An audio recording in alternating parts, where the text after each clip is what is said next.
আলোর বর্তিকা news channel থেকে আমি প্রজ্ঞা পারিজাত আছি কবি সত্যজিৎ ভূঁইয়ার সঙ্গে, এবং উনি বিশিষ্ট বাহ্যিক শিল্পী এবং একাধারে শ্রুতি নাটক করেন।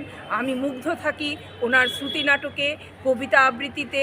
সেগুলো সবকটাই পারলে আমি আমার আলোর বর্তিকা নিউজ চ্যানেলে যদি দিয়ে দিতে পারি, আমি খুব তৃপ্ত অনুভব করি, এবং আমার দর্শকরাও, আলোর বর্তিকা নিউজ চ্যানেলের দর্শকরাও অবশ্যই তৃপ্ত হয় এই সব সুন্দর জিনিসগুলো দেখতে পেয়ে, বা আমাদের সাংস্কৃতিক জগতের মানুষদের শিল্পকর্ম দেখে। তো আজকে আমরা দাদার মুখে শুনে নেব যে উনি খুব ভালো প্রেমের কবিতা লেখেন। কেন এত সুন্দর প্রেমের কবিতা লেখেন, কার কথা মনে করে উনি প্রেমের কবিতা লেখেন, এইটার জন্য আলোর বর্তিকা নিউজ চ্যানেলের দর্শকরা অধীর আগ্রহে অপেক্ষা করে আছে। আমি তো আছি যে কেন কেন এইটা লেখেন এবং কাকে তুই সম্বোধন করেন, কি বিষয় আছে দাদার মনের মধ্যে, মনের গভীরের কথা আমরা তুলে ধরবো আলোর বর্তিকা নিউজ চ্যানেলে।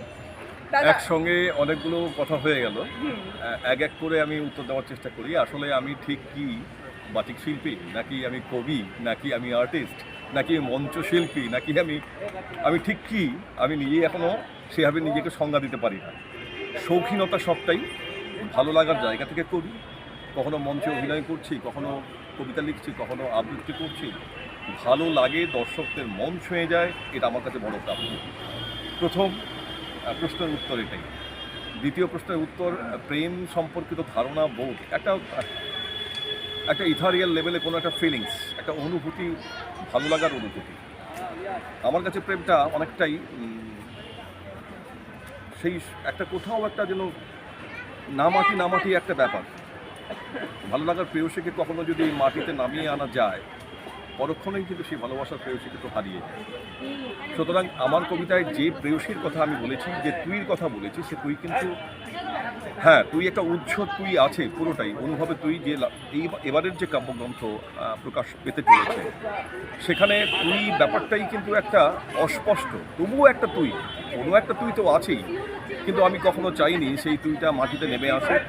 কল্পনার স্তরে যদি আমি রাখতে পারি সেই বোধ ভাবনায়, সেই জায়গাতে আমি যদি তাকে খুঁজে পাওয়ার চেষ্টা করি, তার চিরকাল তার পবিত্রতা বজায় থাকে।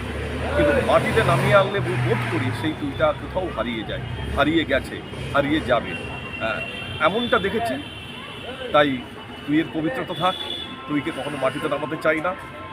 তুই থাকুক হৃদয়ে, এবং বিশ্ব শান্তি কল্যাণের প্রতীকী ব্যঞ্জনা হয়ে সেই তুইয়ের খোঁজে কখনো আমি খুঁজছি কবিতায়, কখনো কবিতে, কখনো আবার অন্য কোনো ভাবনায়।